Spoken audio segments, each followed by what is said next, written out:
At 8:15 a.m. on Christmas morning, most people are opening presents or putting a turkey in the oven. My phone, however, was having a meltdown. 47 missed calls, 12 voicemails, and a string of text messages that started with "please call me" and ended with "I'm going to sue you for everything you own." They were all from Kevin. Kevin was my manager, and right now, he was standing in a server room that was probably 110 degrees, trying to figure out why the entire company's payment processing system had flatlined on the busiest shopping day of the year. He didn't know that the answer to his problem was on a sticky note I used to keep on my monitor, a sticky note I had thrown in the trash 48 hours earlier. Because 48 hours earlier, Kevin had looked me in the eye and told me that my family, my non-refundable tickets, and my 5 years of loyalty didn't matter. To understand why Kevin was currently sweating through his cheap suit, you have to understand what I did. I wasn't just IT support, I was the caretaker of the Beast. The Beast was a legacy SQL database built in 2008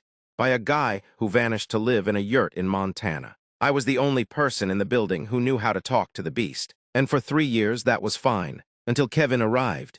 Kevin was hired in October to optimize workflows. He didn't know how to open a PDF, but he had strong opinions on how I should code. His first act as manager, he removed the free coffee in the break room to save $50 a month. That was the red flag. His second act, he installed keystroke tracking software on our laptops. If your mouse didn't move for 60 seconds, you were idle. I had booked my Christmas PTO back in July. I'm talking 6 months in advance. My parents live on the other side of the country. I had the tickets, the hotel, and most importantly, the email approval from my old boss, Sarah. I even reminded Kevin about it in our weekly one-on-one-s. Just a reminder, Kevin, I'm out from the 24th to the 2nd. He'd just nod, staring at his phone. Yeah, we'll figure it out. He wasn't listening. It was 4 days before my flight. Kevin called an emergency all-hands meeting. He stood at the front of the room, looking very pleased with himself. Great news, team. To ensure we hit our targets, I'm implementing a mandatory code freeze starting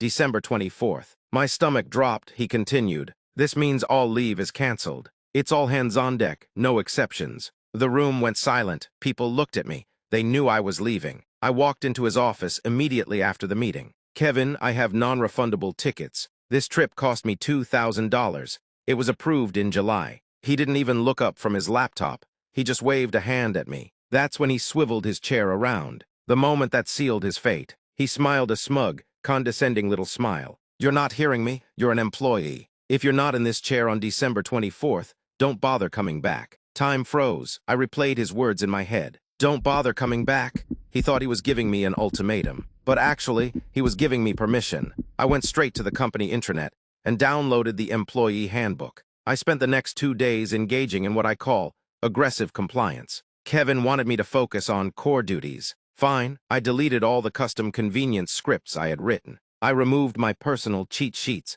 for fixing common server errors from the shared drive. On December 23rd, at 4:55 p.m., I put my badge, my office keys, and my laptop on his desk while he was in the bathroom. I left a note on top. Kevin, per your instruction, I am not bothering to come back.